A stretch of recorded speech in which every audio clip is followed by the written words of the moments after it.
Boruto est en train de tout perdre. En plus d'avoir perdu sa famille et ses amis, dans ce chapitre, Boruto va perdre son sensei Sasuke, qui d'ailleurs a de nouveau un Rinnegan.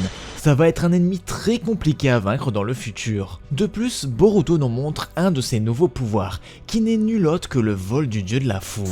Bref, c'est parti pour vous expliquer la masterclass de ce chapitre 4. Le chapitre commence donc avec Code qui se rappelle des paroles de Boruto, comme quoi il fallait se débarrasser du démon Adike, sinon ça serait un horrible futur. Et ben Code, comme d'habitude, ne croit pas Boruto. C'est définitivement le personnage le moins perspicace de la série.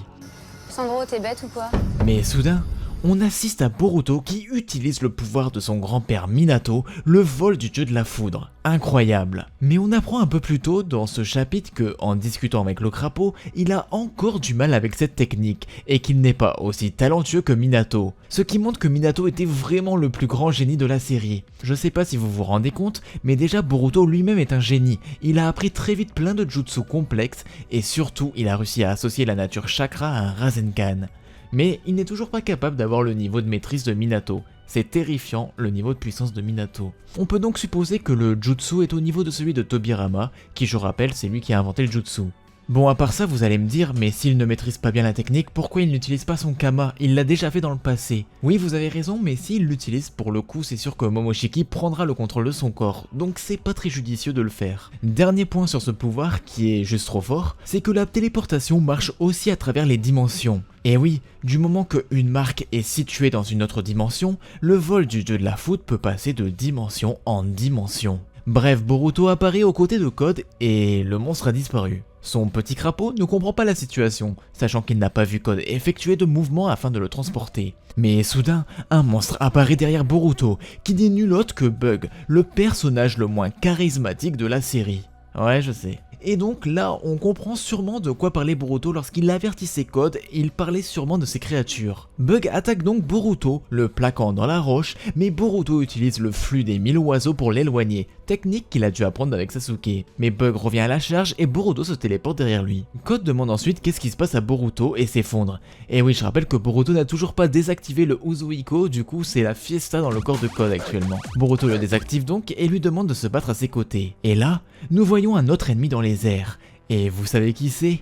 Bah Jigen. Et oui, je rappelle que le fait de voler est une compétence des Otsutsuki. Du coup, on sait que c'est un Otsutsuki, et honnêtement, on va pas se le cacher, il ressemble énormément à Ishiki.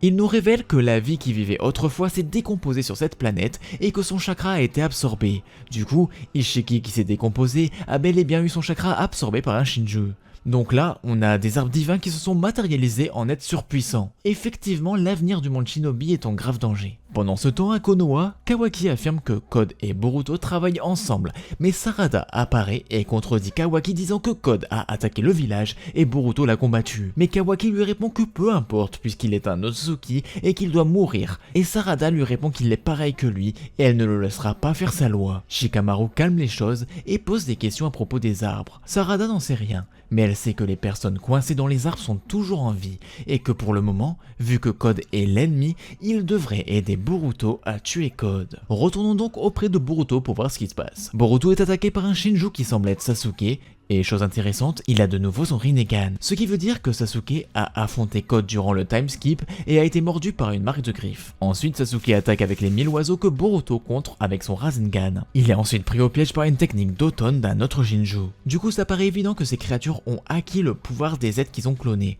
Par exemple, le Shinju Sasuke peut utiliser les 1000 oiseaux et transformer son bras en lame. Du coup, ils reprennent les mêmes pouvoirs et même le même style de combat. Et le personnage qui utilise le Doton est selon moi Moegi, l'ancienne coéquipière de Konohamaru. Elle utilise une technique similaire à celle utilisée contre Amado et sa coupe de cheveux est aussi ressemblante. Mais attention, ça peut être également la fille de Amado qui est morte et donc le chakra a pu être récupéré. Bref, Boruto demande de l'aide à Code qui n'a toujours pas compris l'importance de tuer ces monstres. Non, Ishiki a raison, Code est définitivement un clown. Bah du coup Boruto décide de partir. Le Shinju révèle que Boruto a de la chance car leur ego vient de s'éveiller et la curiosité et le désir de savoir qui en découle surpassent l'instinct de vouloir manger Boruto. Mais il l'avertit que peu importe où il se trouve, il ne peut pas échapper à son destin. Boruto est alors téléporté à un arbre et approché par Koji Kashin, on l'avait tous deviné qu'il travaillait avec lui grâce à ses crapauds. Il l'avertit que s'il mourait, il aurait détruit la planète.